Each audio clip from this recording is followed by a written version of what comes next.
अब हम देखेंगे चैप्टर नंबर 29 इकोनॉमिक सर्वे। ठीक है, ये इकोनॉमिक सर्वे आपको पता होगा, ये 2025 से 2026 में इकोनॉमिक सर्वे जो आया हुआ है उसको हम लोग डिस्कस करेंगे। देखोगे आप यहाँ पे बजट आपको पता था ना कब आया हुआ है। देखो बजट जो है वो 3 फरवरी को आया। कब आया था? 3 फरवरी 2026 को आया था। तो उसी के एक दिन पहले 2 फरवरी को यहाँ पे 2026 को इकोनॉमिक सर्वे आया हुआ है। ठीक है, देखो ये मैं नॉर्मली नहीं समझाऊंगा, मतलब नॉर्मली मैं नहीं पढ़ दूंगा, है ना। ईच एंड एवरी टर्म्स आपको पूरा का पूरा मैं क्लियर करके बताऊंगा। ठीक है, देखो यहाँ पे 2 फरवरी 2026 को बिहार के finance minister mister Brajendra Prasad Yadav जो है वो प्रेजेंट करते हैं स्टेट्स का 20th इकोनॉमिक सर्वे। कितनवा? तो 20वां 20th इकोनॉमिक सर्वे जो है वो बिहार का प्रेजेंट किया जाता है 2025-26 वाला, जिसमें आप देखोगे on the first day of the budget session of the Bihar legislative assembly. तो बजट सेशन होता है, 3 तरह का सेशन होता है, BMW आप याद रखोगे। यहाँ पे बजट सेशन, मानसून सेशन और विंटर सेशन। साथ ही साथ यहाँ पे देखोगे इकोनॉमिक सर्वे जो है वो प्रेजेंट किया जाता है 14 चैप्टर में, डिवाइड किया गया इसको 14 चैप्टर्स में। तो बिहार का इकोनॉमिक सर्वे जो है वो प्रेजेंट किया गया 2006 और 7 में सबसे पहली बार। तो यहाँ पे आप देखोगे यहाँ पे कुछ टर्म का ना मतलब आप लोग समझ लो। जैसे मान लो यहाँ पे GSDP लिखा हुआ है। क्या लिखा हुआ है? GSDP लिखा हुआ है। ठीक है, तो बिहार का GSDP कुछ है, इसको हम लोग क्या पढ़ते हैं? तो ये सकल क्या होता है? सकल राज्य घरेलू उत्पाद होता है। ठीक है, सकल राज्य घरेलू उत्पाद होता है। टोटल वैल्यू जितना भी गुड्स का होता है ना, फाइनल गुड्स सर्विसेज जो एक स्टेट में प्रोड्यूस किया जाता है, ठीक है, उसको हम लोग यहाँ पे GSDP बोलते हैं in one particular financial year में। जैसे देखो GSDP लिख देते हैं यहाँ पे, तो वो क्या होगा? मान लो agriculture plus industry plus service. यहाँ पे फिर से मैं बता देता हूँ कि total value of final goods और services produced within a state during one financial year. ठीक है, तो अगर आप देखोगे यहाँ पे वही होंगे आपका GSDP, और अगर आप इसी को कंट्री में बोलोगे ना, produced within a country, तो वो GDP हो जाता है, gross domestic product produce of a country. ठीक है, आपको GSDP आपको समझ में आ गया। तो GSDP आप देखोगे कांस्टेंट प्राइस। तो यहाँ पे कांस्टेंट प्राइस का मतलब क्या होता है मैं बता देता हूँ। देखो 2 तरह का प्राइस होता है, एक करंट प्राइस होता है, वो भी आप देख लो यहाँ पे, एक बार देख लोगे, कंसेप्ट क्लियर रखोगे तो अच्छा रहेगा, समझ में आएगा ज़्यादा। देखो एक होता है करंट प्राइस, एक होता है कांस्टेंट प्राइस। देखोगे करंट प्राइस का मतलब क्या होता है पता है? देखो वर्तमान कीमतों पर कितना, मतलब वर्तमान कीमत उसका क्या है। तो कैलकुलेशन जो है ना वो आज के टुडेज मार्केट प्राइस में हमें उसका कैलकुलेशन करेंगे। जैसे पेट्रोल का हो गया, वहाँ पे शेयर बाजार उसको कनेक्ट करके रखता है, और आज का, कल का, परसों का प्राइस जो है ऊपर नीचे होते रहता है। उसको आप एज ए नॉमिनल प्राइस भी बोलते हो। क्या बोलते हो? नॉमिनल प्राइस भी बोलते हो।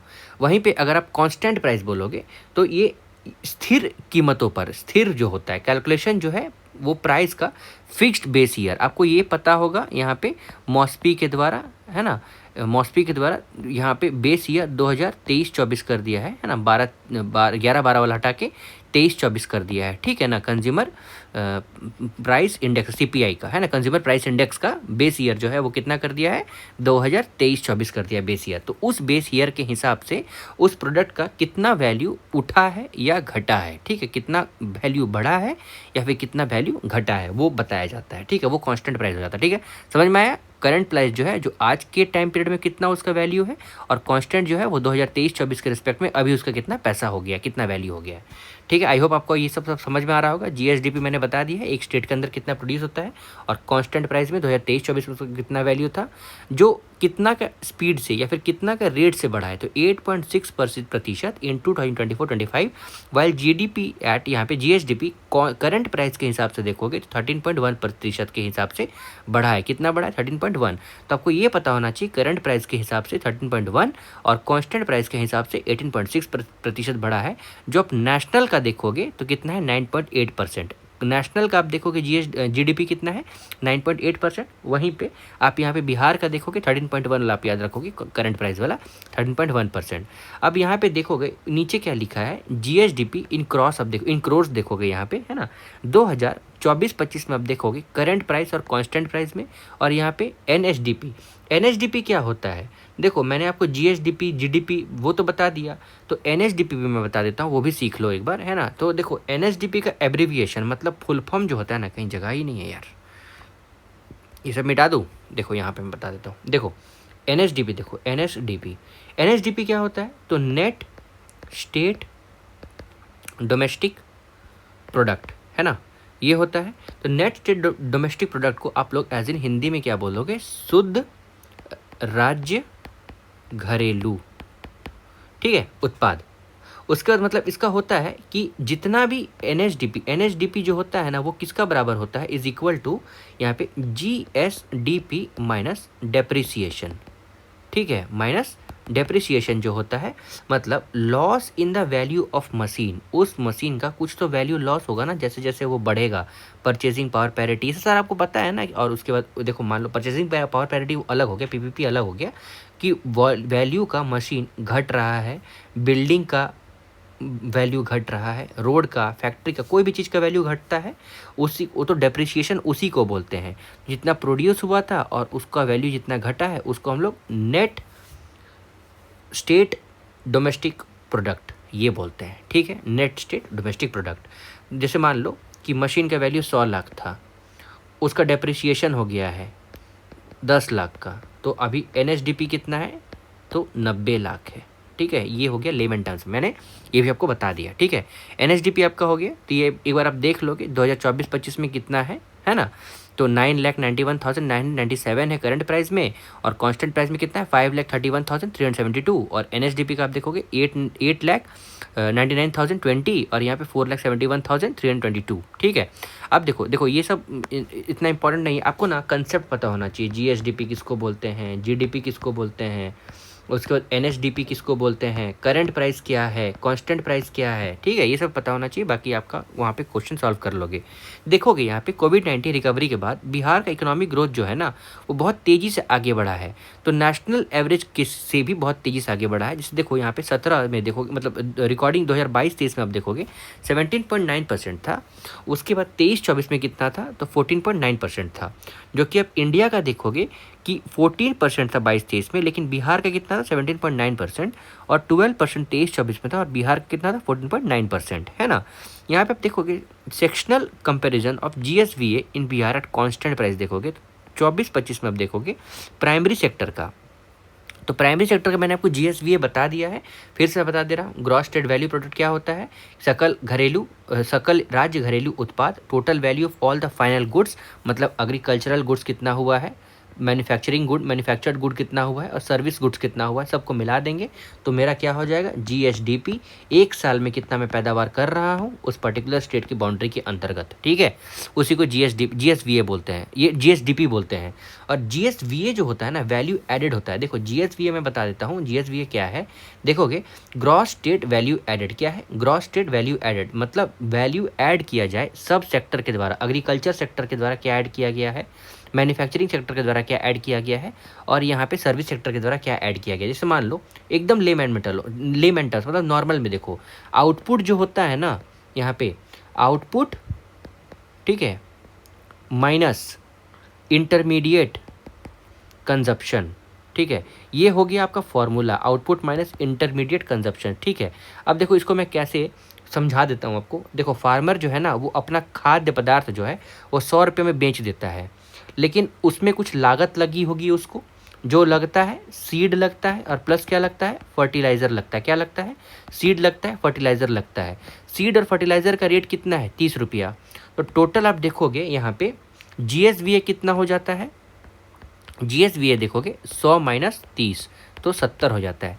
जीएसवीए कितना हो गया है, 70 हो गया। इसी को जीएसवीए बोलते हैं, ग्रॉस स्टेट वैल्यू एडेड, कितना वैल्यू जो है हम अपना में कितना वैल्यू ऐड कर पाए, तो 70 हम किए हैं, 30 खर्चा कर दिए, 100 उपजा लिए थे, तो मेरा ऐड कितना हुआ है, 70 हुआ है, ठीक है। आपको आई होप अब समझ में आ रहा होगा। मैंने अब जीएसडीपी, एनडीपी, जीएसवीए लास्ट बचा हुआ था वो भी मैंने बता दिया। तो यहाँ पे देखोगे, मैं मिटा दे रहा हूँ, ठीक है ना। देखो प्लीज़ अगर आप देख रहे होगे तो इसको अच्छे से समझ लोगे, फिर से रिपीटेड देख लोगे, ठीक है।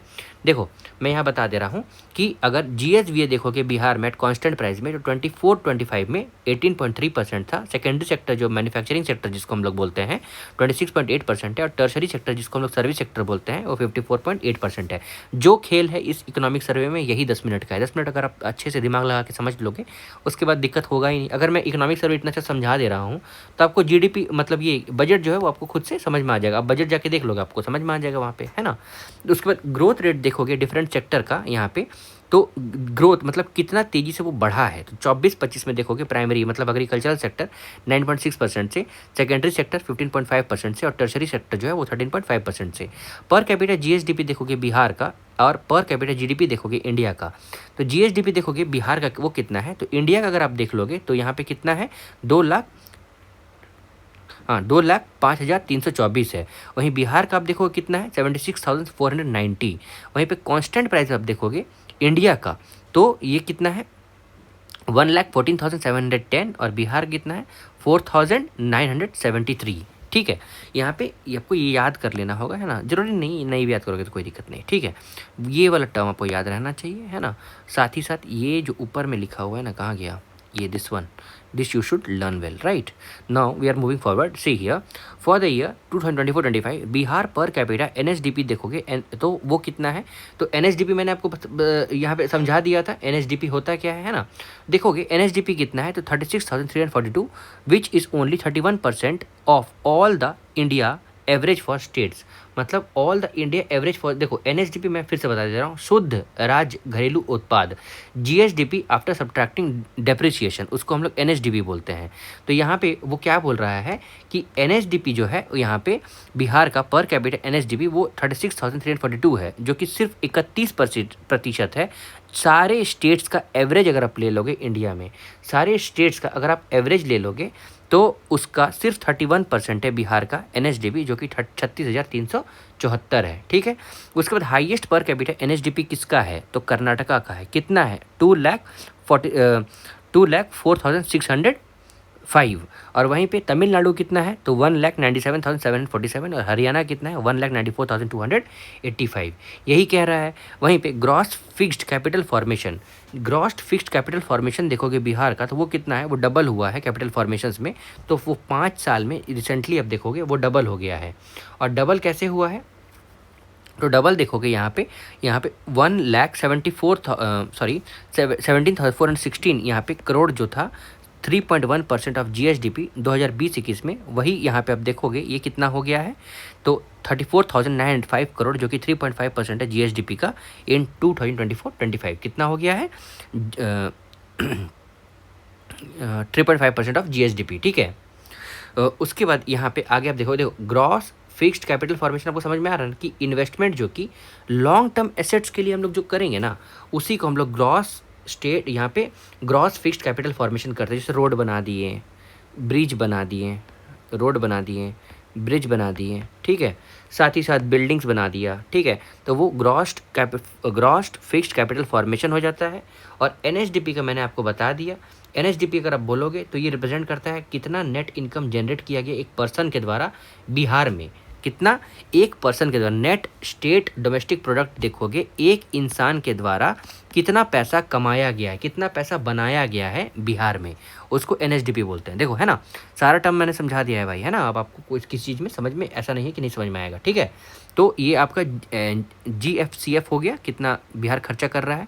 शेयर देखोगे एम्प्लॉयमेंट में of different sector of Bihar 2023-24 में, तो इंडिया का आप देखोगे प्राइमरी सेक्टर में 46.3% है, सेकेंडरी सेक्टर में 24% है और टर्शरी सेक्टर में 29.7% है।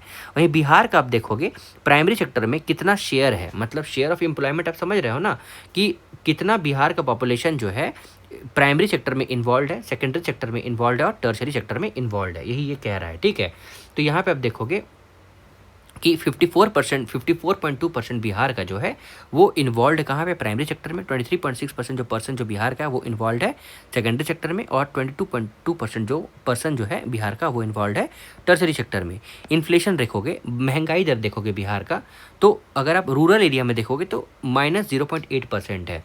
माइनस होना ठीक बात नहीं है, मतलब महंगाई दर जो है नीचे जा रही है, वो तो बहुत कम हो गया ना। वहीं इंडिया का देखोगे 1.1 है रूरल सेक्टर में, अर्बन एरिया में देखोगे 0.8 है, वहीं पे इंडिया का आप देखोगे 1.8 है और कंबाइंड देखोगे तो 0.5 है जो कि माइनस में है, और यहाँ पे इंडिया का देखोगे कंबाइंड 1.4 है। यहाँ पे कंजप्शन देखोगे पर 1000 पर्सन इन 2024-25, पर 1000 पर्सन इन 2025 देखोगे तो टॉप 3 डिस्ट्रिक्ट्स में आप देखोगे तो पेट्रोल जो है यहाँ पे पटना पहला सबसे ज़्यादा पेट्रोल खपत है यहाँ पे पटना में, दूसरा आप देखोगे कहाँ पे मुजफ्फरपुर में और तीसरा है पूर्णिया में, PMP, ठीक है। वहीं पे बॉटम में देखोगे आप लखीसराय, बांका, शिवहर है। वहीं पे डीजल में आप देखोगे पटना पहले में है, उसके बाद डीजल में देखोगे शेखपुरा जो वो सेकंड में है और औरंगाबाद जो वो तीसरे नंबर पे है। वहीं पे बॉटम में देखोगे शिवहर, सिवान और कैमूर है। उसके बाद LPG में देखोगे पटना जो है पहले नंबर पे है, उसके बाद बेगूसराय जो सेकंड नंबर पे है और गोपालगंज जो है वो तीसरे नंबर पे है। वहीं पे बॉटम 3 में आप देखोगे अररिया, बांका एंड मधेपुरा जो है वो बॉटम 3 में आता है। पर कैपिटल GDP देखोगे ईयर बाय ईयर, तो पटना का आप देखोगे GDDP क्या बता रहा है, GDDP देखोगे GDDP तो वो क्या बताता है, देखो मेजर किया गया कि कितना इकोनॉमिक आउटपुट है पर पर्सन, ठीक है। देखोगे कि GDDP क्या होता है पता है, देखो ये बताता है कि इकोनॉमिक आउटपुट पर person at a district level, economic output, ठीक है, एट डिस्ट्रिक्ट लेवल, ठीक है। Economic output at district level आप देखोगे तो पटना का है वो कितना है, तो 1,31,332। उसके बाद दूसरा में आप देखोगे बेगूसराय है 61,566 और मुंगेर का है 54,469। वहीं शिवहर का आप देखोगे वो कितना है 22,047। उसके बाद अररिया का है 23,067 और सीतामढ़ी का है 24,332। याद कर लोगे कि GDDP जो है, ठीक है, इकोनॉमिक आउटपुट जो है पटना का सबसे ज़्यादा है, फिर बेगूसराय है, फिर मुंगेर है, बॉटम में है शिवहर, अररिया और सीतामढ़ी है। स्टेट फाइनेंस देखोगे तो out of total expenditure of यहाँ पे देखोगे 2,81,939 करोड़ इन 2024-25, 2,19,015 करोड़ जो है वो इनकर्ड किया गया from revenue account, while 62,924 crore जो है वो कैपिटल अकाउंट था, वाज फ्रॉम कैपिटल अकाउंट। मतलब देखो ये क्या कहता है कि देखो टोटल एक्सपेंडिचर 2024-25 का आप देखोगे ना तो कितना खर्चा हुआ है, तो ये इतना खर्चा हुआ है 2,81,939 करोड़ 2024-25 में। उसमें सब देखोगे कैपिटल अकाउंट एक्सपेंडिचर जो है वो कितना है, तो कैपिटल अकाउंट एक्सपेंडिचर आप देखोगे तो वो कितना है, तो 62,924 है। कितना है, 62,924 है। तो यहाँ पे आगे आप देखोगे कि the share of capital expenditure in total expenditure of state government has shown a notable rise in increase from 15.8% 2020-21 में टू 2022-23 में देखोगे कितना हो गया है, सॉरी 2024-25 में वो कितना हो गया है 22.3%। मतलब देखो ये बिहार इंक्रीज कर रहा है अपना इन्वेस्टमेंट कहाँ पे, इंफ्रास्ट्रक्चर बनाने में, ठीक है। इंफ्रास्ट्रक्चर बनाने में आप देखोगे बिहार जो है पहले कितना खर्चा करता था 15.8% 2020-21 में, वहीं पे 22-23 में आप देखोगे 22.3% खर्चा कर रहा है 24-25 में। साथ ही साथ यहाँ पे अगर आप आगे देखोगे प्रोपोर्शन ऑफ रेवेन्यू एक्सपेंडिचर, तो यहाँ पे डिक्लाइन देखो इंडिकेट किया गया gradual shift of towards productive capital expenditure में। मतलब यहाँ पे रेवेन्यू एक्सपेंडिचर जो है यहाँ पे कितना हुआ है 84.2% हुआ है, 84.2% पहले हुआ था और अभी अब देखोगे तो 77.7% हुआ है ऑन द सेम पीरियड। उसके बाद कंजप्शंस देखोगे जो कि of the receipt in Bihar revenue account, मतलब देखो बिहार का ओन टैक्स रेवेन्यू होगा वो इंक्रीज़ हुआ है, वो ये कह रहा है। देखो 2024-25 में आप देखोगे 84% टैक्स से पैसा आया हुआ है, नॉन टैक्स से 2% आया हुआ है। वहीं पे ग्रांट इन एड और कंट्रीब्यूशन से, मतलब कोई लोन दे दिया, कोई कंट्रीब्यूट कर दिया, वो अब देखोगे डिपेंडेंस ऑन वो बेसिकली सेंट्रल गवर्नमेंट जो है वो रिड्यूस कर दिया है, वो 14% यहाँ पे दिख रहा है। तो यहाँ पे 2022-21 में देखोगे 70% है और नॉन टैक्स रेवेन्यू जो है वो 5% है और ग्रांट इन एड कंट्रीब्यूशन जो है वो 25% है। कॉम्पोजिशन देखोगे of the expenditure in state government revenue account में तो 2024-25 में देखोगे 46% है, जनरल सर्विसेज जो है 32% है और इकोनॉमिक सर्विस जो है वो कितना है, तो वो आप देखोगे वो 22% है। वो कितना है, वो 22% है। तो ये बता रहा है कि राजस्व खाते में व्यय की संरचना, ठीक है, क्या है, कंपोजिशन ऑफ एक्सपेंडिचर, ठीक है, राजस्व खाते में व्यय की संरचना।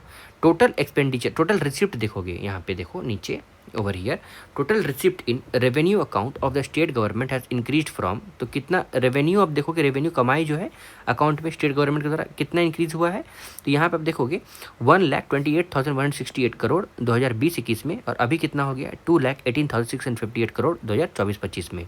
शेयर देखोगे स्कीम्स में एक्सपेंडिचर में कवर करता है, साथ ही साथ कवरिंग डेवलपमेंट प्रोग्राम और welfare initiatives has increase from 38.3% in 2021 to 39.9% 7% in 2024-25। आप देखोगे यहाँ पे शेयर जो है इस्टेब्लिशमेंट के लिए, share of establishment and commitment expenditure वो डिक्लाइन हुआ है 61.7% टू 60.1% इन सेम पीरियड में। कंपोजिशन देखोगे of the receipt in the revenue account, क्या composition of the receipt of in the revenue account में स्टेट का ओन रेवेन्यू आप देखोगे 2024-25 में तो ये कितना है 59,360। वहीं पे आप देखोगे यहाँ पे 25-26 में बेस ईयर के हिसाब से वो कितना है तो 67,741। रिसिप्ट फ्रॉम सेंटर, सेंटर के द्वारा कितना पैसा मिला है 2024-25 में आप देखोगे, मतलब देखो ये क्या कह रहा है कि स्टेट अपने कितना कमा रहा है, ठीक है, और सेंटर के मतलब सेंटर के द्वारा कितना पैसा मिल रहा है।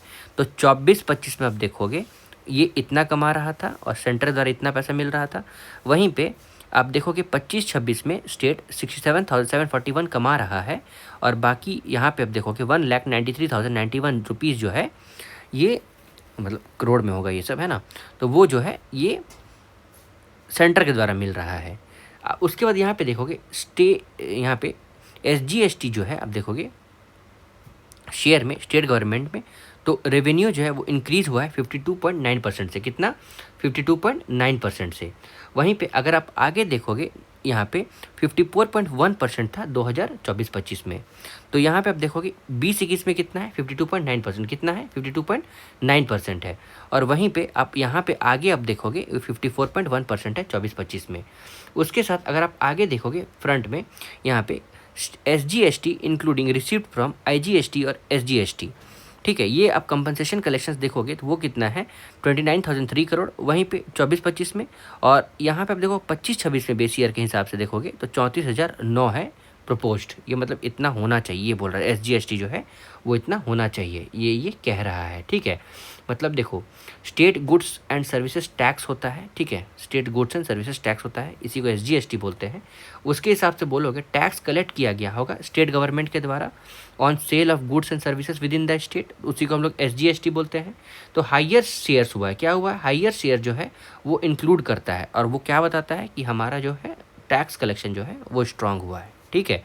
वहीं IGST और SGST आपको पता चला, देखो IGST जो है यहाँ पे देखो जैसे लिखा हुआ है ना कि IGST, तो यह integrated goods and service tax, क्या है integrated goods and service tax, ये जो टैक्स जो है वो इंटर स्टेट यहाँ पे देखोगे IGST जो होता है ना वो इंटर स्टेट होता है, ठीक है। इंटर स्टेट अगर हम गुड्स का ट्रांसफ़र कर रहे हैं तो हमको पैसा मतलब GST जो है हमारा यहाँ पे मतलब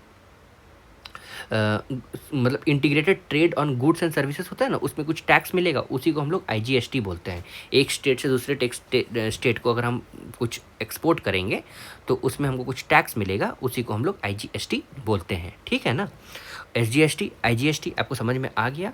अब देखो ये सब टर्म समझना बहुत ज़रूरी है, ठीक है। कैपिटल एक्सपेंडिचर देखोगे तो कैपिटल एक्सपेंडिचर का मतलब समझ रहे हो, capital money spent on creating a permanent asset, कोई तरह का हम पूंजी लगा रहे हैं कि कल को हमको जाके उससे कमाई होगा, उसी को कैपिटल एक्सपेंडिचर बोलते हैं। तो वो इंक्रीज़ हुआ है कितना से, तो वो 26,203 करोड़ था 2020-21 में और अभी कितना हो गया 62,924 इंटू 2024-25 में। एज देखोगे 31 मार्च 2025 में आउटस्टैंडिंग डेप्थ देखोगे स्टेट का तो वो कितना है, तो यहाँ पे आप देखोगे यहाँ पे आउटस्टैंडिंग डेप्थ कितना हो गया है 3,74,134, कितना हो गया है 3,74,134। देखो मतलब ये टोटल अनपेड बोरोविंग है, क्या है अनपेड बोरोविंग है। देखो इकोनॉमिक सर्वे एग्जाम के लिए इंपॉर्टेंट हो जाता है क्योंकि इसमें इतना सारा टर्म्स है, कुछ भी टर्म्स उठा के दे देगा आपको वहाँ पे समझ में नहीं आएगा, इसलिए इसको आप ध्यान रखोगे। यहाँ पे आउटस्टैंडिंग डेप्थ जो है वो क्या है, वो अनपेड बोरोविंग है। गवर्नमेंट का अब देखोगे कितना है स्टेट का, तो 3,74,134 करोड़ है जो कि 37.7% है स्टेट के GSDP का, ग्रॉस स्टेट डोमेस्टिक प्रोडक्ट का। स्टेट जितना अपने से खुद से कमाता है उसका 37% जो है वो कर्ज में डूबा हुआ है, ये कह रहा है। फिस्कल परफॉर्मेंस देखोगे तो यहाँ पे 3 इंडिकेटर का यूज़ किया गया है बेसिकली, कौन सा, सस्टेनेबिलिटी, फ्लेक्सिबिलिटी और वल्नरेबिलिटी। सस्टेनेबिलिटी देखोगे उसका मतलब क्या होता है, तो गवर्नमेंट जो है अब देखोगे रिपे करता है इसका जो कर्ज है इन फ्यूचर, ठीक है। उसका फ्लेक्सिबिलिटी आप देखोगे तो क्या गवर्नमेंट जो है वो इंक्रीज़ कर सकता है स्पेंडिंग अगर मान लीजिए कोई तरह का इमरजेंसी हो जाता है तो। और वल्नरेबिलिटी का मतलब क्या होता है कि कितना वल्नरेबल है, कितना परेशान है, कितना मतलब जोखिम उठा रहा है स्टेट इकोनॉमिक शॉक्स में, ठीक है, मान लो अर्थक्वेक या फिर सुनामी, उस तरह कुछ सिस्टम आ गया तो वल्नरेबिलिटी कितना स्टेट उसको कोप अप कर पाएगा। Total tax received on GSDP ratio increase किया है 14.6% से 2020-21 में टू 18.4% इन 2024-25 में। मतलब देखो ये क्या कह रहा है कि टैक्स जो कलेक्ट हुआ है ना वो ज़्यादा हुआ है एज रिलेटेड टू प्रीवियस। फिर आउटस्टैंडिंग डेप्थ अब देखोगे, मतलब देखो डेप्थ बर्डन जो है वो बिहार की इकोनॉमी को रिड्यूस कर सकता है, मतलब कर्जा है ना। आउटस्टैंडिंग डेप्थ देखोगे of GSDP has declined over past 3 year. जो पहले कितना 39% था, देखो हम लोग ने यहाँ पे कुछ देर पहले पढ़ा ना 37% है, तो अभी कितना हुआ 37.7% जो कि घटा है। और पहले कितना 39% था 2022-23 में, और अभी कितना हो गया 37% 2024-25 में। स्टेट का ओन टैक्स रिसिप्ट जीएसडीपी देखोगे वो इम्प्रूव हुआ है फ्रॉम 4.9%, कितना हुआ है फ्रॉम 4.9% इन 2020-21 टू 6% इन 2024-25। उसके साथ मतलब ये आपको समझ में आया कि बिहार जो है जो ज़्यादा कैपेबल बन रहा है अपने ओन टैक्स रेवेन्यू में, टैक्स कलेक्शन में बिहार जो है वो आगे बढ़ रहा है। ठीक है, टैक्स कलेक्शन में क्या कर रहा है बिहार, आगे बढ़ रहा है। उसके बाद आगे आप देखोगे इंपॉर्टेंट फिगर्स में आप देखोगे रेवेन्यू डेफिसिट जो आप देखोगे अमाउंट इन करोड्स में है ये 2023-24 में तो -2833 है, जो कि -0.3% ऑफ जीएसडीपी है। वहीं 2024 में देखोगे 357 करोड़ है रेवेन्यू डेफिसिट। और यहाँ पे बेस ईयर के हिसाब से अगर आप देखोगे ओवर ईयर वो कितना है 8813 जो कि -0.8% है। ग्रॉस फिस्कल डेफिसिट अगर आप देखोगे तो ग्रॉस फिस्कल डेफिसिट जो है वो कितना है 35,660 करोड़ है, जो कि कितना है 4.2% ऑफ जीएसडीपी है। ठीक है, कितना है 4.2% ऑफ जीएसडीपी। और यहाँ पे देखोगे 24-25 में 41,223 है, 4.2% ऑफ जीएसडीपी है। और यहाँ 25-26 में देखोगे तो वो कितना है तो 32,718 जो कि 3% ऑफ जीएसडीपी है। कितना है 3% ऑफ जीएसडीपी है। उसका प्राइमरी डेफिसिट आप देखोगे तो वो कितना है तो प्राइमरी डेफिसिट है आपका 18,054 करोड़ है, जो कि 2.1% ऑफ जीएसडीपी है। उसके बाद यहाँ पे आगे आप देखोगे 24-25 में तो 21,554 करोड़ है, जो कि 2.2% ऑफ जीएसडीपी है। और आगे यहाँ पे 2025-26 आप देखोगे 9,074 है, जो कि 0.9% ऑफ जीएसडीपी है। जीएसडीपी अगर आप आगे देखोगे, मैंने सारा टर्म बता दिया है ना, तो ये आप देखोगे 8,54,429 करोड़ है। वहीं पे यहाँ पे देखोगे 2024-25 में तो ये 9,91,997 करोड़ है। और यहाँ पे 2025-26 में देखोगे 10,97,264 है, जो कि बेस ईयर आप देखोगे उससे एडजस्ट करके रखा हुआ है। डेप्थ आउटस्टैंडिंग मतलब कर्ज कितना है 38.9%, यहाँ पे आप देखोगे 37.7% 24-25 में। और 25-26 में टेंटेटिवली कितना रहेगा 37% रहेगा कर्ज, है ना। उसके बाद अब हम लोग नेक्स्ट चलेंगे एग्रीकल्चर और एलाइड सेक्टर में। देखो समझना जरूरी है, इसीलिए मैं डिटेल में बता दे रहा हूँ। ठीक है ना, एग्रीकल्चर और फॉरेस्ट्री और फिशिंग में आप देखोगे तो 23-24 में देखोगे 4.5% था, 24-25 में 3.8% है। क्रॉप्स में आप देखोगे 6.2% है, 24-25 में देखोगे 1% है। ये यहाँ पे एनुअल ग्रोथ रेट देखा गया है डिफरेंट सेक्टर का, तो यहाँ पे आप देखोगे 24-25 में घट गया है। लाइफ स्टॉक का देखो बढ़ गया है, 2.5% था पहले, अभी 6.8% है। फॉरेस्ट्री का पहले कितना था 3.8%, अभी भी 3.8% है। और फिशिंग एक्वाकल्चर का आप देखोगे 3.2% है, और अभी कितना है 9.9%। अब देखोगे 2023-24 से लेके 2024-25 में नेट सोन और ग्रॉस एरिया जो है, मतलब net sown and gross sown area दोनों बढ़ा है 1.8% और 4.7% रिस्पेक्टिवली। क्रॉपिंग इंटेंसिटी जो है वो अब देखोगे कितना हो गया है 1.4% इन 2023-24 टू 1.52 हो गया है, कितना 1.52 हो गया है 2024-25 में। उसके बाद आगे आप देखोगे देखो क्रॉपिंग इंटेंसिटी समझ में आ रहा है, gross cropped area divided by net sown area होता है। हायर क्रॉपिंग इंटेंसिटी का मतलब क्या होता है कि उसी लैंड में आप एक बार से ज़्यादा एक साल में, ठीक है ना, एक साल में एक बार से ज़्यादा उपजाऊ कर पा रहे हो कि नहीं कर पा रहे हो, उसी को क्रॉपिंग इंटेंसिटी बोलते हैं। ठीक है ना, ये सब पता होगा आपको, आई होप दैट आपको ये सब पता होगा। मार्जिनल फार्मर देखोगे जिसका ऑपरेशनल होल्डिंग जो है वो लेस देन 1 हेक्टर है, जो कि उस तरह के लोग जो है 91% है of the operational land holdings in the Bihar. अब यहाँ पे आगे आप देखोगे फार्मर देखो less than 1 Hector of land constitute करते हैं 91% of all the operational land holding in Bihar. जितना भी ऑपरेशनल लैंड होल्डिंग्स है उसमें से वैसे लोग जिसके पास 1 हेक्टर से कम लैंड है वो 91% है। Proportions of land under the serial productions जो कि ग्रेजुअली इंक्रीज हुआ है 87.6% से, कितना 87.6% से इन 2020-21 टू कितना हुआ 89.2% इन 2024-25। मतलब ये क्या कर रहा है, ये इंडिकेट करता है कि large share of cultivated land जो है वो यूज़ किया गया है सीरियल क्रॉप्स के लिए, ठीक है, सीरियल प्रोडक्शंस के लिए ज़्यादा लैंड जो है वो यूज़ किया गया है। उसके बाद आगे आप देखोगे टोटल सीरियल प्रोडक्शंस देखोगे राइस का कितना हुआ है, तो राइस का आप देखोगे 40.7% है, वीट का 32.1% है, और मेज का कितना है 27.1% है। राइस देखोगे डोमिनेट करता है सीरियल क्रॉप्स में। वहीं पे आप देखोगे बिटवीन 2020-24 से लेकर 24-25 राइस प्रोडक्शन जो है वो 4.3% के हिसाब से ग्रोथ में उपजाया हुआ है। वहीं पे वीट प्रोडक्शन देखोगे 7.1% के हिसाब से स्पीड में ग्रोथ हुआ है। वहीं मेज प्रोडक्शन देखोगे 12.6% के ग्रोथ से यहाँ पे ग्रोथ देखा गया, जिसमें से आप देखोगे तीनों में से अगर आप मतलब कंपेयर करोगे तो मेज़ का जो है सबसे ज़्यादा हाईएस्ट ग्रोथ देखा गया है। हॉर्टिकल्चर प्रोडक्शंस में आप देखोगे तो हॉर्टिकल्चर प्रोडक्शंस में आप यहाँ पे देखोगे productions estimated around 230 lakh tons in 2024। वहीं पे हनी प्रोडक्शंस में अगर आप देखोगे सितंबर 2025 में तो नेशनल मखाना बोर्ड सॉरी गलती हो गया, नेशनल मखाना बोर्ड कॉन्स्टिट्यूट करता है पूर्णिया में। और बिहार जो है यहाँ पे 4th लार्जेस्ट हनी प्रोड्यूसर है इंडिया में, कितना है 4th लार्जेस्ट है, ये आपको याद रखना होगा। हनी प्रोडक्शंस में बिहार कितना है, तो 4th लार्जेस्ट है ना।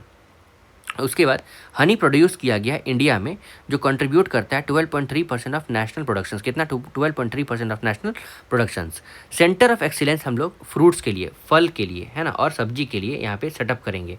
Fruits and vegetables at Desari Vaishali में, कहाँ पे फ्रूट्स एंड वेजिटेबल्स प्रोडक्शन जो है जो लोकेटेड है देसारी वैशाली और चांदी नालंदा में, ठीक है, जो कि 3 more centres of excellence for mango dry land horticulture and top मतलब टोमेटो ओनियन पोटैटो जो है वो भी इस्टेब्लिश किया जाएगा, ठीक है। मैंगो एट चांदी नालंदा हो गया, फिर एक टीओपी जो है सेंटर वो भी सेटअप किया जाएगा। हॉर्टिकल्चर प्रोडक्शंस देखोगे सेपरेटली कंसर्न करता है, यहाँ पे देखोगे horticulture productions is specially concentrated in certain belt. तो हॉर्टिकल्चर जो है कुछ एरिया में ही ग्रोथ होता है, जैसे कि मुजफ्फरपुर, वैशाली, समस्तीपुर लीची के लिए है, वेजिटेबल भागलपुर और मुंगेर बांका के लिए मैंगो, और बांका नालंदा पटना वैशाली जो है वो वेजिटेबल्स के लिए, और मिथिला कोसी जो है वो मखाना के लिए, ठीक है, समझ में आ रहा है। मुजफ्फरपुर, वैशाली और समस्तीपुर जो है यहाँ पे वो लीची के लिए है, ठीक है। वेजिटेबल्स के लिए भागलपुर और मुंगेर बांका फॉर मैंगो, और बांका जो है वो Nalanda Munger Banka for mango and Banka Nalanda Patna Vaishali for vegetables, और मिथिला कोसी को है जो है मखाना के लिए। समझ में आ रहा है आपको, ठीक है। मैंगो और बांका के लिए नालंदा पटना वैशाली, और वेजिटेबल्स के लिए यहाँ पे आप देखोगे फिर मिथिला कोसी फॉर मखाना के लिए। स्टेट फिर से देख लेना, खुद से देख लेना, ठीक है। देखो स्टेट गवर्नमेंट जो है वो लॉन्च करता है 5 ईयर रोड मैप 2026-27 से लेके 2030-31 तक हॉर्टिकल्चर प्रोडक्शंस के लिए। हॉर्टिकल्चर देखोगे तो कोऑपरेटिव कन्वर्जेंस देखोगे पॉलिसी 2025 HCCP 2025 जो कि नोटिफाई किया गया है institutions as a digital integrated cooperative led horticulture ecosystem in Bihar. मतलब हॉर्टिकल्चर के लिए क्या बोल रहा है कि बिहार गवर्नमेंट लॉन्च करता है 5 ईयर का रोड मैप जो इंप्रूव करेगा हॉर्टिकल्चर का प्रोडक्शन, प्रोडक्टिविटी, इंफ्रास्ट्रक्चर और फार्मर के इनकम को। HCCP आप देखोगे तो यहाँ पे हॉर्टिकल्चर कोऑपरेटिव कन्वर्जेंस पॉलिसी 2025, क्या हॉर्टिकल्चर कन्वर्जेंस पॉलिसी 2025 जो है यहाँ पे इसका एम क्या है, तो क्रिएट करना है digital integrated cooperative led horticulture ecosystems Bihar में। उसके बाद देखोगे यहाँ पे 2026 से लेकर 30 में मखाना रोड मैप जो है उसका प्लान किया गया है, जो डबल कल्टीवेट किया जाएगा एरिया में लगभग 70,000 हेक्टर्स में, कितना 70,000 हेक्टर्स में डबल प्रोडक्शन जो है वो किया जाएगा। उसके बाद मुख्यमंत्री as a part of 5 year plan 2026-27 aim करते हैं कि वो स्टैब्लिश करेंगे यहाँ पे प्रीमियम क्वालिटी एश्योर्ड और export ready honey value chain. और यहाँ पे मुख्यमंत्री तालाब मत्स्य विकास योजना देखोगे गवर्नमेंट ऑफ इंडिया के द्वारा ऑफर करता है 70% of subsidy to the farmer from EBC SC ST and other 50% subsidy on the unit cost. जो 2024-25 के लिए अब देखोगे बिहार जो है वो रिकॉर्ड करता है टोटल फिश प्रोडक्शन कितना 960,000 टन्स। और यहाँ पे आगे देखोगे ये लीडिंग डिस्ट्रिक्ट देखोगे इन बिहार का प्रोडक्शंस के लिए फिश में, तो मधुबनी कौन सा मधुबनी, वेस्ट चंपारण, दरभंगा, ईस्ट चंपारण और कटिहार है, ठीक है। हाईएस्ट सीड प्रोडक्शंस देखोगे डिस्ट्रिक्ट में तो मधुबनी है, मुजफ्फरपुर है, ईस्ट चंपारण है और दरभंगा है। बिहार राज्य बीज निगम लिमिटेड जो है वो अरेंज किया गया है, जो क्या करेगा, paid home delivery to seeds to farmer across all the district. क्या करेगा बिहार राज्य बीज निगम, वो पेड होम डिलीवरी करवा देगा बीज का, वही ये कह रहा है।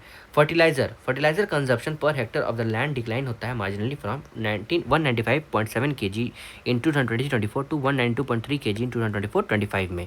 उसके साथ आगे आप देखोगे यहाँ पे कि between 2020-24 to 2024-25 overall extent of irrigated land जो है वो इंक्रीज हुआ है 7.4% के साथ ड्यूरिंग द सेम पीरियड। और इरीगेटेड जो है आप देखोगे irrigated by canal rose to, मतलब कैनल के जरिए हम लोग इरीगेशन जो है वो 9% के हिसाब से ग्रोथ हुआ है। और एक्सटेंट ऑफ इरीगेटेड लैंड जो है वो डिफरेंट है और वेल ग्रोन है बाई 8%। 2024-25 में देखोगे irrigation through ground water account for 65% gross irrigated area, और वाइल्ड कैनल जो है अब देखोगे वो इरिगेशन कवर करता है 29%। ठीक है, मैं फिर से बताता हूँ, 24-25 में इरिगेशन ग्राउंड वाटर के थ्रू आप देखोगे तो ग्राउंड वाटर अंडरग्राउंड वाटर जो है वो 65% है और कैनल से 29% है। 53.5 लाख हेक्टर ऑफ लैंड जो है वो आप देखोगे पोटेंशियली इरिगेबल है through major and medium irrigation facilities का। 2024-25 में देखोगे स्टेट गवर्नमेंट डिसाइड करता है कि वो इस्टेब्लिश करेंगे 11 सब divisions level soil testing laboratories. आगे देखते हैं, है ना, एंटरप्राइज सेक्टर। प्लीज़ आप लोग पूरा देखोगे वीडियो, है ना। देखो मेरे को जितना मेहनत लग रहा है उतना फ्रूटफुल आप लोग के लिए भी तो होगा, है ना। देखो चैप्टर 4 देखोगे, according to annual survey of industries ASI in 2023-24 out of 3386 factories in Bihar 2692 जो है 2692 जो है वो ऑपरेशनल है। बिहार का शेयर देखोगे total number of factories in India decline करता है 1.53% इन 2014-15, अब कितना हो गया 1.3% 23-24 में। Average number of persons engage in factory आप देखोगे तो 441.1 है in 2023-24 as compared to 75 at national level. Bihar देखोगे unincorporated non-agricultural establishment accounts for 5.9% around 43 lakh for such establishment in India in 2024। Micro establishment देखोगे वो कॉन्स्टिट्यूट करता है 99.98%। टोटल इस्टेब्लिशमेंट देखोगे लार्ज स्केल का एम्प्लॉयमेंट का of capital investment was absent in Bihar related to other states में। ठीक है, अब देखो हम लोग नेक्स्ट चैप्टर देख ले थोड़ा, है ना, क्योंकि देखो ध्यान से पढ़ना है, सब चीज़ नहीं पढ़ना है लेकिन जो भी पढ़ना ढंग से पढ़ना है, ठीक है ना। मेजर टूरिज्म डेवलपमेंट अब देखोगे तो यहाँ पे तो यहाँ पे मत्स्य गंधा लेक ये सहरसा में है, सिंहेश्वर धाम मधेपुरा में है, सोमेश्वर टेम्पल यहाँ अरेराज ईस्ट चंपारण में है ना। लव कुश इको टूरिज्म पार्क ये वाल्मीकि और वेस्ट चंपारण में है। उसके बाद मतोखरदा ये शेखपुरा में। बिहार का थर्ड बायोलॉजिकल पार्क जो है रानीगंज बायोलॉजिकल पार्क ये अररिया में है। और यहाँ पे आप देखो कंडीशनली रिकमेंड किया गया है भाई एक्सपर्ट ग्रुप ऑन जू, ठीक है, ये याद रखोगे। तीसरा third biological park Raniganj biological park है। उसके बाद 2024-25 में देखोगे अर्बन फॉरेस्ट और गार्डन जो है वो डेवलप किया गया है 6 साइट्स में across the 5 district of Bihar, Gaya ji, Bhagalpur, Banka, Gopalganj and 2 sites in Rohtas district में। लेबर एंड एम्प्लॉयमेंट और स्किल्स में देखोगे बिहार गवर्नमेंट जो है यहाँ पे वो इस्टेब्लिश कर रहा है एक न्यू डिपार्टमेंट जो क्या करेगा, यूथ एम्प्लॉयमेंट और स्किल डेवलपमेंट डिपार्टमेंट्स के लिए रहेगा। तो लेबर फोर्स पार्टिसिपेशन रेट आप देखोगे LFPR, वर्कर पॉपुलेशन रेशियो देखोगे WPR, और अनएम्प्लॉयमेंट रेट देखोगे बिहार का वो 2023-24 में उस तरह का। देखो रूरल में देखोगे तो लेबर फोर्स पार्टिसिपेशन कितने लेबर फोर्स हैं, तो मेल अब देखोगे 76.1 है, वहीं फीमेल जो है 32 है। और ऑल देखोगे तो टोटल कितना है लेबर फोर्स पार्टिसिपेशन रेट तो 54.3% में ये सब सारा है ना। रेट है तो ऑब्वियस है परसेंटेज बोल रहा होगा। वहीं इंडिया का देखोगे रूरल में 80.2 है, फीमेल का आप देखोगे 47.6 है और ऑल में 63.7 है। अर्बन का देखोगे आप 67.8% जो है मेल इन्वॉल्व है, वहीं फीमेल देखोगे 16.3% है और ऑल देखोगे 43.4% है। वहीं पे इंडिया का आप देखोगे 75.6% मेल जो वो इन्वॉल्व है, वहीं पे 28% फीमेल जो है वो इन्वॉल्व है और ओवरऑल देखोगे 52.0% जो है वो इन्वॉल्व है। फिर कंबाइंड देखोगे 75.8% और फीमेल जो है 30.5% और यहाँ पे आप देखोगे कंबाइंड 53.2%। इंडिया का देखोगे 78%, 41% और 60%। उसके बाद वर्कर पॉपुलेशन रेशियो, तो वर्कर पॉपुलेशन रेशियो जो है रूरल में आप देखोगे यहाँ पे मेल जो है तो कितना वर्कर मतलब कहाँ पे इन्वॉल्व है ये बोल रहा है। तो रूरल एरिया में देखोगे मेल जो है वर्कर कितने हैं, तो 74.2%, वहीं फीमेल कितने हैं 31.7%, जो ऑल देखोगे 52.8% है। वहीं पे इंडिया का आप देखोगे तो 78.1% जो है मेल है, 46.5% जो फीमेल है, ऑल जो है वो 62.1% है। वहीं अर्बन एरिया में देखोगे तो 63.1% है फीमेल, 15.1% है, और ऑल देखोगे 40.3% है। वहीं इंडिया का 72.3% है, 26.0% है, और 49.4% है। ठीक है, उसके बाद यहाँ पे अनएम्प्लॉयमेंट रेट देखोगे रूरल एरिया में तो मेल 3.3% है, फीमेल 0.9% है, और ऑल देखोगे 2.6% है। वहीं अर्बन एरिया में देखोगे 6.9% है, 9.1% है, 7.3% है एज इन ऑल में। कंबाइंड देखोगे 3.6% जो है आप देखोगे मेल आप क्या है तो अनएम्प्लॉयड है, वहीं फीमेल जो है 1.4% है, और ऑल देखोगे 3% है। वहीं पे यहाँ पे इंडिया में देखोगे मेल जो है 2.7% है, फीमेल 2.1% है, और ऑल देखोगे 2.5% है। उस तरफ आगे भी देख लोगे है ना। बिहार देखोगे 61.2% ऑफ द मेल वर्कर जो है वो सेल्फ एम्प्लॉयड है। Different statistics reflects the lack of property rights for the women in Bihar. फिर distribution of worker by board sectors in Bihar देखोगे तो प्राइमरी सेक्टर में कितने लोग इन्वॉल्व है तो 42%, और इंडिया में देखो कितना है तो मेल में तो 35.6%। वहीं पे ऑल देखोगे आप यहाँ पे देखो ऑल 53.2% जो है बिहार में इन्वॉल्व है प्राइमरी सेक्टर में। वहीं पे इंडिया का देखोगे 43% है इन्वॉल्व प्राइमरी सेक्टर में। सेकेंडरी सेक्टर में देखोगे 23% इन्वॉल्व है। वहीं पे ऑल में देखोगे इंडिया में मतलब तो 24.9% है। वहीं टर्सरी सेक्टर में देखोगे 23% इन्वॉल्व है यहाँ पे टर्सरी सेक्टर में, और यहाँ पे इंडिया में देखोगे 31.6% जो है वो इन्वॉल्व है टर्सरी सेक्टर में। उसके बाद एवरेज अर्निंग पर डे आप देखोगे तो बिहार में मेल जो है 420 रुपये पर डे कमाते हैं, फीमेल 339 रुपीज़ पर डे कमाते हैं। मेल जो आप देखोगे अर्बन एरिया में 449 रुपीज़ 450 रुपये पर मंथ कमाते हैं, वहीं फीमेल जो है वो 369 कमाती है। इंडिया का आप देखोगे रूरल में 435 है मेल का, उसका फीमेल का देखोगे 290 है, और अर्बन का देखोगे 529 और फीमेल का 354 है।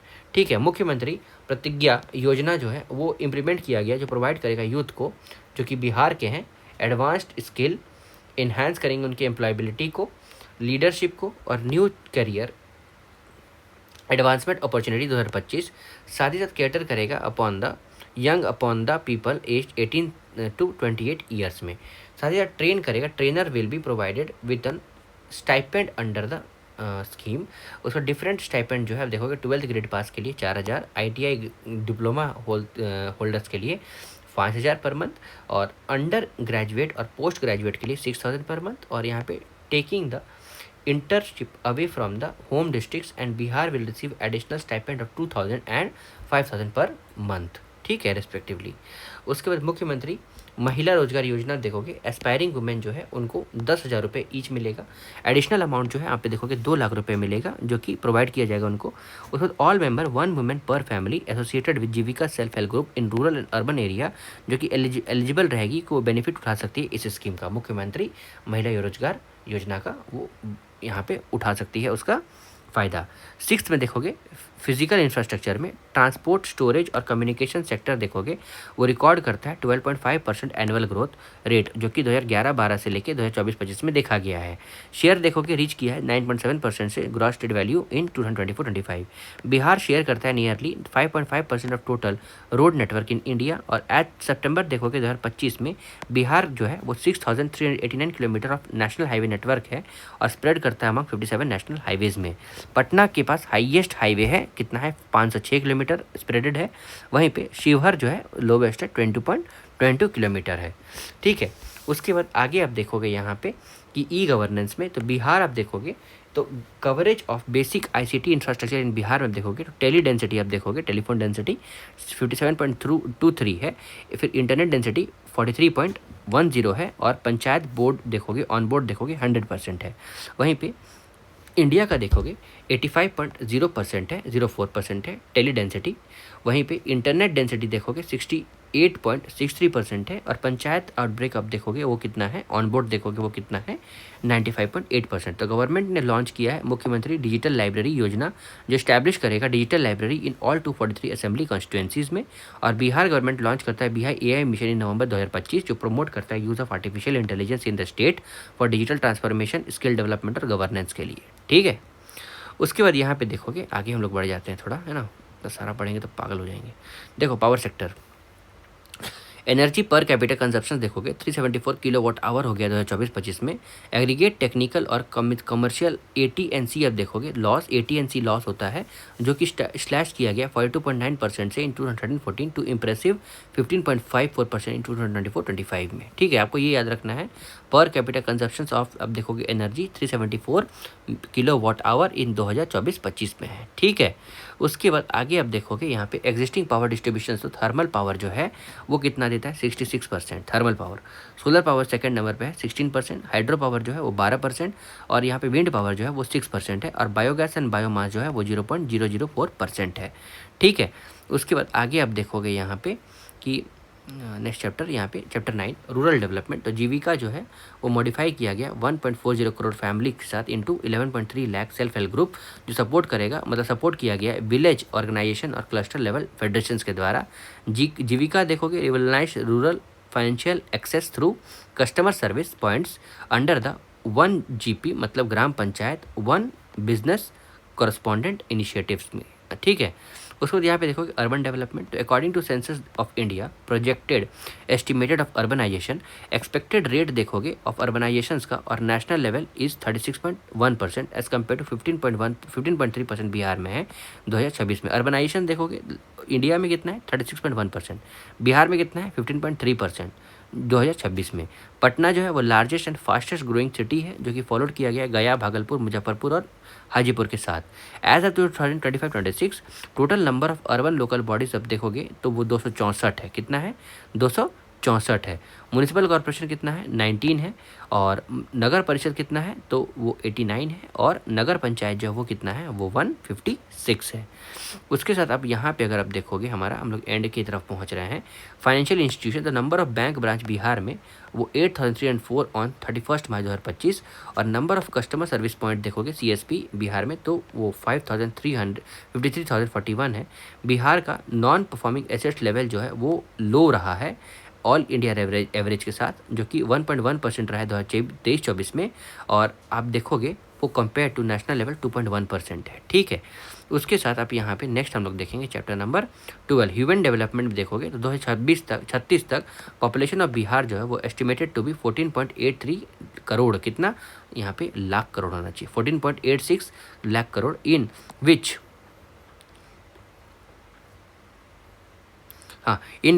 मेल पॉपुलेशन जो है 51.7% रहेगा 2036 में।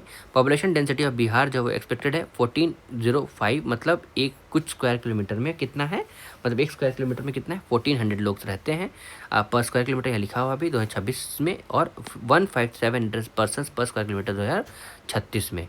उसमें मुजफ्फरपुर जो है आप देखोगे विथ 2210 पर्सन पर square kilometre has highest population density, while Kaimur जो है उसका लोवेस्ट रहेगा। किसका सबसे ज़्यादा रहेगा, मुजफ्फरपुर का रहेगा। नंबर ऑफ पीपल जिसका एज 60 रहेगा उसको आप देखोगे above rises in reflecting gradual proportions ageing and declining in the proportions of young dependent का। उसके साथ यहाँ पे देखोगे टोटल फर्टिलिटी रेट आप देखोगे अर्बन में टोटल फर्टिलिटी रेट देखोगे 2.8 है, अर्बन में देखोगे 2.2 है, और रूरल में 2.9 है। लाइफ एक्सपेक्टेंसी आप देखोगे बिहार का, तो लाइफ एक्सपेक्टेंसी और बर्थ आप देखोगे तो बिहार का मेल जो है 68.9 है, इंडिया कितना है 68.5 है। फीमेल का देखोगे बिहार में 69.7 है, और यहाँ पे आप देखोगे इंडिया में 72.5 है। रूरल एरिया में देखोगे 69 है, और वहीं पे लाइफ एक्सपेक्टेंसी बिहार में, और यहाँ पे इंडिया में देखोगे 69.1 है।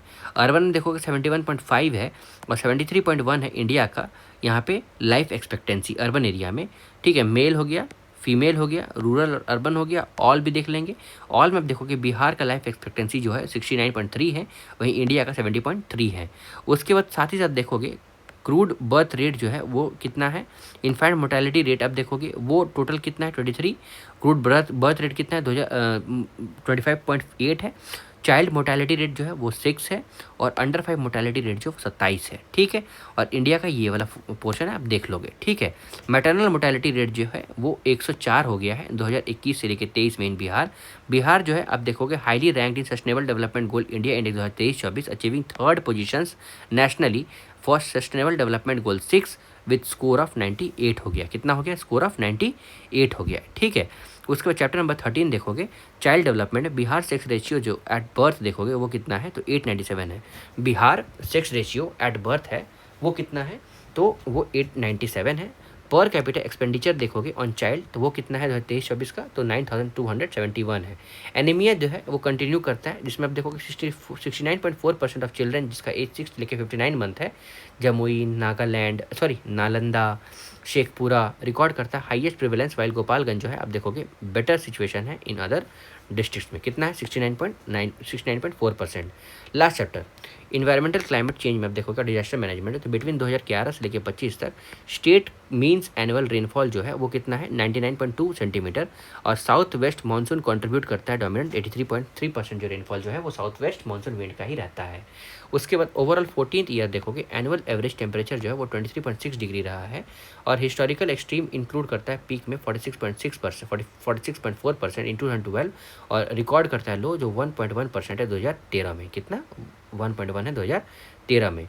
बिहार में देखोगे टोटल एरिया जो फॉरेस्ट कवर में रहता है और ट्री कवर में वो ग्री हुआ है 9214 square kilometre to 9903 square kilometre 2023 में, और ड्यूरिंग 2011 से लेके 2023 तक स्टेट का टोटल फॉरेस्ट एरिया एक्सपैंड हुआ है from 6845 square kilometre to 7532 square kilometre. Very dense forest increase हुआ है 231 square kilometre to 387 square kilometre में।